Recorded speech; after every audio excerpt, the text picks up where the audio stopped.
Jai Vishnupad Paramhansa Parivrajacharya Asatara Shata Sri Śrīmad, His Divine Grace A.C. Bhaktivedanta Goswami Maharaj Srila Prabhupada Ki Srila Prabhupada Ki Divine Grace Srila Prabhupada Ki Jai Koti Vaishnava Vrinda Ki Jai Namacharya Srila Haridas Thakur Ki Jai Prem Shri Gaho Shri Kṛṣṇa Caitanya Prabhu Nityananda Shri Advaita Gadadhar Shri Vasari Gaur Bhakta Vrinda Ki Jai Shri Shri Radha Krishna Gopa Gopinath Sham Mukund Radha Kund Giri Govardhan Ki Jai Shri Vrindavan Dham Ki Jai Shri Mayapur Navadvip Dham Ki Jai Shri Puri Dham Ki Jai Shri Jagannath Baladev Subhadra Ki Jai Shri Shri Gaur Nitai Ki Jai Shri Shri Radha Govinda Ki Jai Gaur Premanande.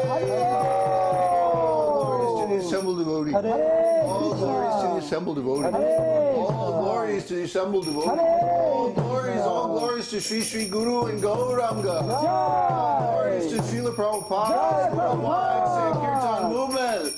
Harinam Sankirtan Ki Jai. All glories to Babaji. Namo Namo Vishnupadaya Vishnupadaya Krishna Krishna Prishthaya Śrīmad Bhakti-vedanta Swami Svanti Namaste Saraswati Devi Gauravani Charni Nirvishesha Shunyavadi Prishchachani Shatarni.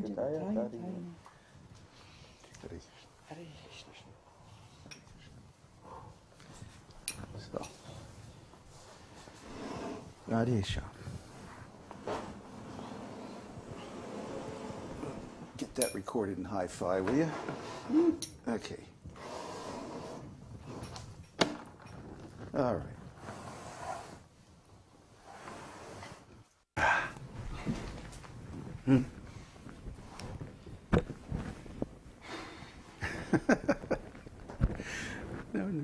Can still whip that out whenever we want, you know. The thing is, see, we didn't want to base this movement on sentiment. We deliberately withheld some of these opulences because we we didn't want a bunch of like sentimental bhaktas who have no grounding in the philosophy. So for 3 years now we've been teaching philosophy, ontology. Get your dictionary out, clear the terms, right? Now we really have a core of some devotees who actually understand the philosophy. Hari Rama. So from that core, then we can begin to build, say, real Brahminical society. And once that's established, once we feel maybe that we have like a dozen really qualified brahmanas, you know, then we can start with the big kirtans and wild dancing. We're working up to that. It gets bigger. Oh yeah. Oh, it gets. Oh yeah. Imagine that same mood with 100 devotees. Bouncing off the wall. We'd have to get the footprints off the ceiling. So, yeah.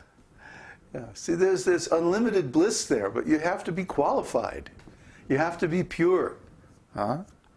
You have to follow the regulative principles. You have to be willing to surrender, make a sacrifice. It doesn't come just cheaply. That's the whole point. So, you know, to those who have paid their dues, who have done the studies, who have done the personal sadhana, who have made the sacrifice, who have, you know, given of themselves and of their resources and of their time and energy. See, these things then, they qualify for these higher levels of bhakti. Just like recently we've been going through Nectar of Devotion like that. And so first wave is pretty much for everybody. Everybody who's a devotee needs to hear first wave because it tells how to become a nice devotee. And then in the second wave, the recipe of rasa is given.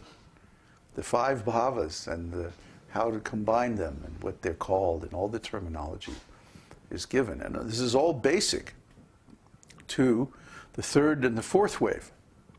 The third and the fourth wave deal with the actual transcendental pastimes of the Lord and how these bhavas and rasas manifest. See? So this is actually, the warning is there at the end of the second wave, that this subject matter is not for public discussion. It's not to be put before anyone who is not qualified. Just like when Kṛṣṇa spoke Bhagavad-gītā, he spoke it in front of both the armies, the good guys and the bad guys, the surrendered souls and the rebellious souls. It's for everybody.